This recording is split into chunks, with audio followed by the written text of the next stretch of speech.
Greetings, my name is Dinmukhamed Sadibekov and I want to analyze in this video FDR's first inaugural speech. FDR is Franklin Delano Roosevelt and the speech was recorded on March 4th, 1933 in the United States of America. Let me start talking a little bit about its historical background. In 1929, America's stock market crashed. A lot of industrial companies' stock prices were going down, and by 1933, industrial production fell by 47%. GDP of the country in 4 years declined by 30%, and unemployment raised more than 20%. This was very bad times, resulting in lots of citizens of America losing their jobs and taking their money out of banks. Some of them couldn't take because some banks weren't having any money, and that resulted in a lot of debt. A lot of banks filed for bankruptcy, and economic situation in the country was very severe.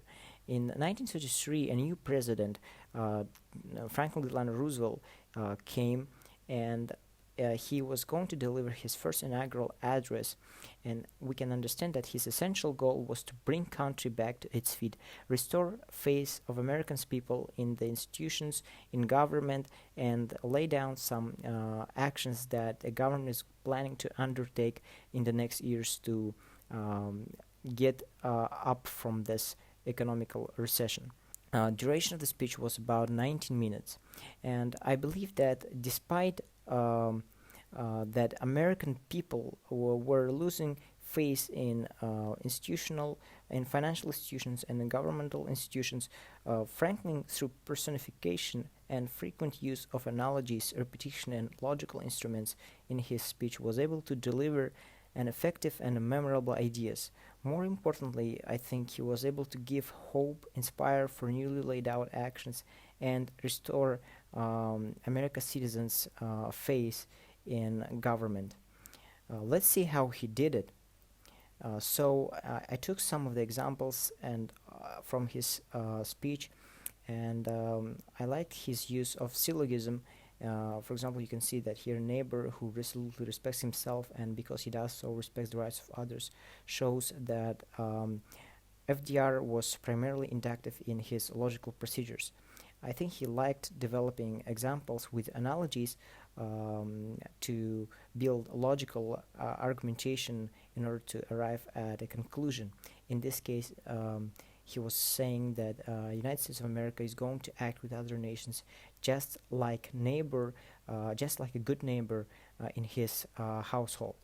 This syllogism plus anaphora is creating, I think, a very powerful image in the heads of simple people using common language.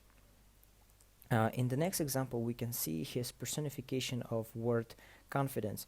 He treats confidence as though the feeling was a living person, unable to enjoy life to the fullest due to the recent hardship.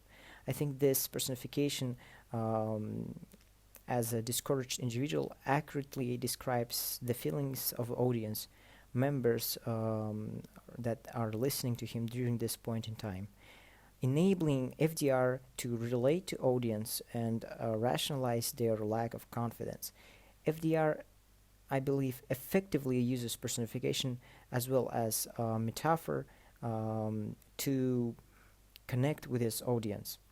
In the next examples, we can see his most famous words about fear. The only thing we have to fear is fear itself, meaning that fear is the one that people are fearing that they're going to lose their money, are taking back from their accounts, and which causes even more destruction in the economy. And he's saying we shouldn't do that. What we should fear is our fear, and this personification is a superior example in my opinion. Next, we can see his use of metaphor. The tenor here is money changers or bankers, and a vehicle is the high seats that they possessed in the temple of our civilization.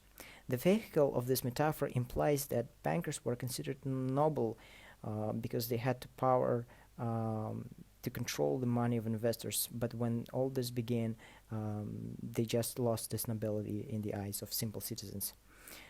In the next example of using his anaphora, he uses this a lot, and I think it's just greatly establishes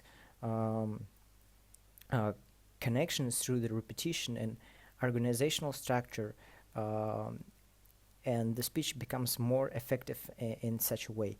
It can be helped is used in a triplet order to emphasize the three specific actions that the United States of America is planning to undertake. Finally, I think arriving at a conclusion, what I have to say is that using familiar references to unfamiliar systems or concepts helped American people not only understand the new ideas being presented to them, but also to see their new president as a man who understood the same things they did.